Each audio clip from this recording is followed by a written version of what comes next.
কি করেনি তৃণমূল কংগ্রেস বামপন্থীদের ওপর?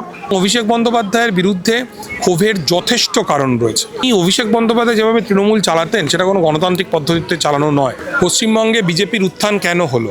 বিজেপি, আরএসএস, এবিভিপি তারা যদি মনে করে যে তারা এই হিংসার রাজনীতি চালিয়ে যাবে, তাহলে যেটা বিপজ্জনক হচ্ছে, তারা কিন্তু প্রত্যাঘাতকে আহ্বান করবে। এই মুহূর্তে একদিকে রাজ্যে বিজেপি সরকার গঠন করেছে, তাদের শপথ গ্রহণ অনুষ্ঠান সম্পন্ন হয়েছে। অন্যদিকে আমরা দেখতে পাচ্ছি রাজ্যের সমস্ত নীল সাদা রং বদলে হলুদ সাদাতে পরিণত হচ্ছে। একদিকে রবীন্দ্র জয়ন্তীকে সামনে রেখে সরকার গঠন। এই সব মিলিয়ে এই মুহূর্তে আমাদের সঙ্গে রয়েছেন সাংবাদিক অর্ক ভাদুরী। তিনি কি বলছে? দাদা, বিভিন্ন সরকার বদল তো দেখেছো এই রাজ্যে, বাম সরকার বদল দেখেছো, তারপরে এই মমতা বন্দ্যোপাধ্যায় সরকার বদলও দেখলে। বিজেপির সরকার গঠন কি মনে হয় কতটা তাৎপর্যপূর্ণ এই বাংলার জন্য? বিরাট তাৎপর্যপূর্ণ।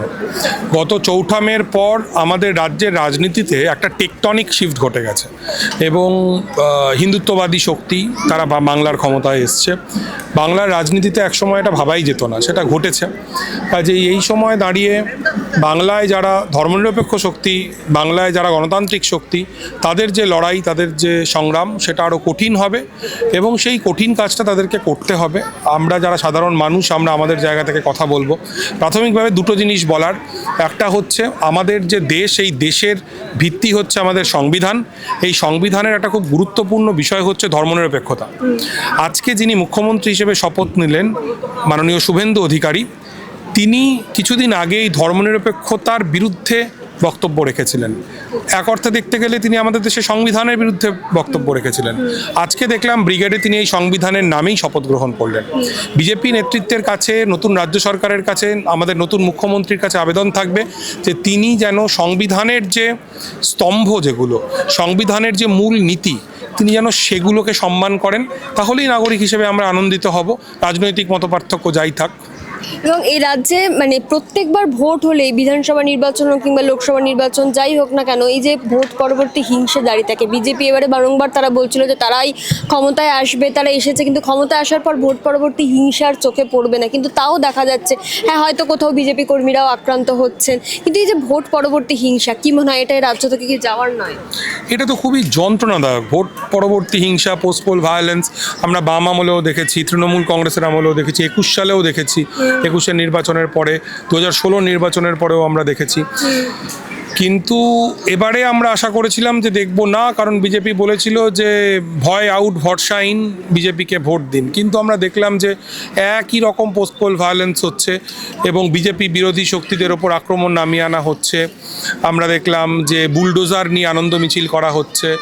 এগুলো দুর্ভাগ্যজনক। বিজেপির উচ্চ নেতৃত্ব তাদের পক্ষ থেকে বার্তা দেওয়া হচ্ছে, কিন্তু নিচু তলায় কি সেই বার্তা পৌঁছচ্ছে না? সংশয় তো সেরকমই হচ্ছে। সবচেয়ে বিপজ্জনক, আজকেও দেখলাম, এর আগেও দেখেছি যে ট্রেনের মধ্যে, মেট্রোর মধ্যে তরোয়াল নিয়ে উচ্ছ্বাস। এটা বাংলার সংস্কৃতির সঙ্গে এগুলো যায় না এবং এটা খুব দুর্ভাগ্যজনক একটা রাজনৈতিক সংস্কৃতি।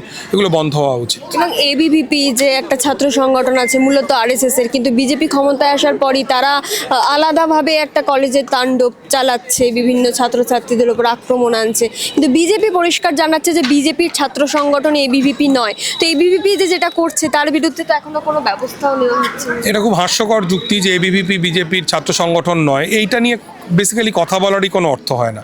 এবিভিপি যেটা দেখলাম কলকাতা বিশ্ববিদ্যালয়ের কলেজ স্ট্রিট ক্যাম্পাসে তারা ছাত্র সংগঠন ডিএসওর কর্মীদের মেরে মাথা ফাটিয়ে দিল।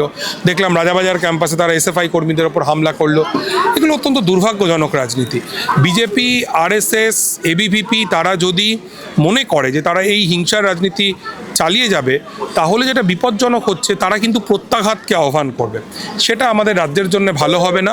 আমার ধারণা এটা বিজেপি নেতৃত্বও বুঝতে পারছেন, সেই কারণেই তারা শান্তির বাণী দিচ্ছেন, তারা বলছেন শান্ত হতে।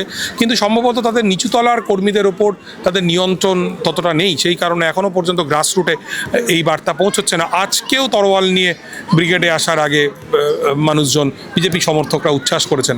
এগুলো খুবই খুবই দুঃখজনক এবং দুর্ভাগ্যজনক ঘটনা। এবং এই রাজ্যের প্রাক্তন মুখ্যমন্ত্রী মমতা বন্দ্যোপাধ্যায় তিনি পদত্যাগ তো করেননি, তার মেয়াদ শেষ হয়েছে এবং তার যে সোশ্যাল মিডিয়া হ্যান্ডেল সেখানেও তিনি এক্স চিফ মিনিস্টার বা ফরমার চিফ মিনিস্টার এই সমস্ত কিছু না লিখে তিনি একটা নির্দিষ্ট টার্মে যে তিনি চিফ মিনিস্টার ছিলেন সেটাকে উল্লেখ করলেন।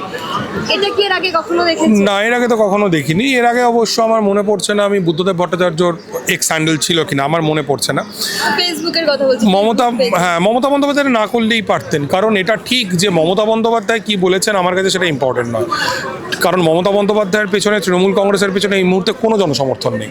তিনি বলেছেন ইস্তফা দেবেন না, কিন্তু আজকে রাস্তাঘাটে কান পেতলেই তুমি শুনতে পাবে, আমরা সবাই শুনতে পাচ্ছি তার এই পলিটিক্যাল স্টান্স, এটা তো সাংবিধানিকভাবে হবে না, এটা রাজনৈতিক অবস্থান, এর পেছনে কোনো রকম জনসমর্থন নেই, কোনো রকম জনভিত্তি নেই। কিন্তু যেটা ইম্পর্ট্যান্ট হচ্ছে এই যে ভোট চুরির যে অভিযোগ রাহুল গান্ধী সহ বিরোধী নেতারা এটা বারবার করেছেন, কাউন্টিং নিয়ে অভিযোগ, ইভিএম নিয়ে অভিযোগ, এই সব কিছুই রয়েছে। মমতা বন্দ্যোপাধ্যায়ের যেটা মানে একটা মুশকিল সেটা হচ্ছে তিনি এখন হয়তো মনে করছেন যে তিনি 8-এর দশকে 9-এর দশকে 98 সালে 2006 সালে 2011-র আগে বাংলার মানুষের দিদি ছিলেন, তিনি মনে করছেন এখনও তিনি বাংলার মানুষের দিদিই আছেন। তিনি নেই। তিনি গত অনেকগুলো বছর ধরে প্রথমে তিনি সিএম হয়ে গিয়েছিলেন, তারপরে বিগত কয়েক বছর তিনি হয়েছিলেন আইপ্যাক পরিচালিত সিএম। মানুষের উত্তাপ তাকে ছেড়ে চলে গিয়েছিল বহুদিন। এই সত্য মমতা বন্দ্যোপাধ্যায় যদি বুঝতে পারেন তাহলে তার জন্যও ভালো, তার দল তৃণমূল কংগ্রেসের জন্যও ভালো এবং গোটা রাজ্যের রাজনীতির জন্যও ভালো। তৃণমূলের একাধিক নেতৃত্ব তারা এখন বলছে প্রকাশ্যে যে অভিষেক বন্দ্যোপাধ্যায়ের জন্য আজকে তৃণমূল দলটার এই অবস্থা। এটা কি মনে হয়, এটা সত্যি? আমি তো তৃণমূলের নেতাকর্মী যারা, বিশেষ করে যারা পুরনো নেতা অনেক দিন ধরে রাজনীতি করছেন, তাদের মুখ থেকে অভিষেকের বিরোধিতা এটা বহুদিন ধরে শুনছি। 2016 নির্বাচনের পর থেকেই শুনছি, বারবার করে তারা বলেছেন। এবং এটা তো ঘটনা, এই যে একের পর এক স্টলওয়ার্ড তারা তৃণমূল ছেড়ে চলে গিয়েছেন অভিষেকের বিরুদ্ধে কথা বলে। এবং এই যে অভিষেক ব্যানার্জি কর্পোরেট স্টাইলে দল চালাচ্ছেন, এইটা তৃণমূলের পুরনো নেতা কর্মীদের অনেকেই হয়তো সেটা তারা মেনে নিতে পারছেন না, এবং সেটার তো একটা ফল আমরা এই ভোটেও দেখলাম। এবং অভিষেক বন্দ্যোপাধ্যায়ের বিরুদ্ধে ক্ষোভের যথেষ্ট কারণ রয়েছে। তিনি অভিষেক বন্দ্যোপাধ্যায় যেভাবে তৃণমূল চালাতেন সেটা কোনো গণতান্ত্রিক পদ্ধতিতে চালানো নয়, সেটা কার্যত একটা কর্পোরেট সামন্ততান্ত্রিক ব্যবস্থা। কাজেই এই ক্ষোভ খুব স্বাভাবিক, কিন্তু তারা এত পরে কেন এই ক্ষোভ প্রকাশ করলেন এটাই একটু আমি সংশয়ী। আজকে রবীন্দ্র জয়ন্তী পালন করলেন মমতা বন্দ্যোপাধ্যায় তৃণমূল ভবনে। সেখান থেকে তিনি বাম অতিবাম যে সমস্ত শক্তি রয়েছে তাদেরকে আহ্বান জানালেন যে তারা যদি চান তাহলে বিজেপির বিরুদ্ধে লড়ার জন্য তার সাথে যাতে যোগাযোগ করেন। কি মনে হয় যে যেই মমতা বন্দ্যোপাধ্যায় এতদিন বামেদেরকে এত প্রকাশ্যে বিরোধিতা করেছেন, নানান কথা বলেছেন, আজকে সেই বামেদেরকেই সাথে চাইছেন, পাশে চাইছেন। পশ্চিমবঙ্গে বিজেপির উত্থান কেন হলো? পশ্চিমবঙ্গে বিজেপির উত্থানের যদি আমরা কারণ খুঁটিয়ে দেখি তাহলে দেখব 2018 সালের যে পঞ্চায়েত নির্বাচনে বিরোধী বামপন্থী এবং কংগ্রেসের নেতা কর্মীদের ওপর তৃণমূল কংগ্রেস ভয়াবহ দানবিক সন্ত্রাস চালিয়েছিল। বিরোধী নেতাকর্মীরা ঘরের মধ্যে রয়েছেন, বাইরে থেকে আগুন লাগিয়ে দেওয়া হয়েছে, তারা কাবাবের মতো করে পুড়ে গিয়েছেন। এই রকম অত্যাচার করা হয়েছে। সিপিএমের নেতা ধীরেন লেট তাকে কান ধরে উঠবোস করানো হয়েছে। কি করেনি তৃণমূল কংগ্রেস বামপন্থীদের ওপর? এমনকি কংগ্রেসের ওপরও। আমি দক্ষিণ চব্বিশ পরগনার কুলতলির এসইউসিআই নেতা সুধাংশু জানা, তাকে খুন করে দেওয়া হয়েছে। তিনি কি বাম অতিবামদেরকে নিয়ে চলার কথা বলছেন?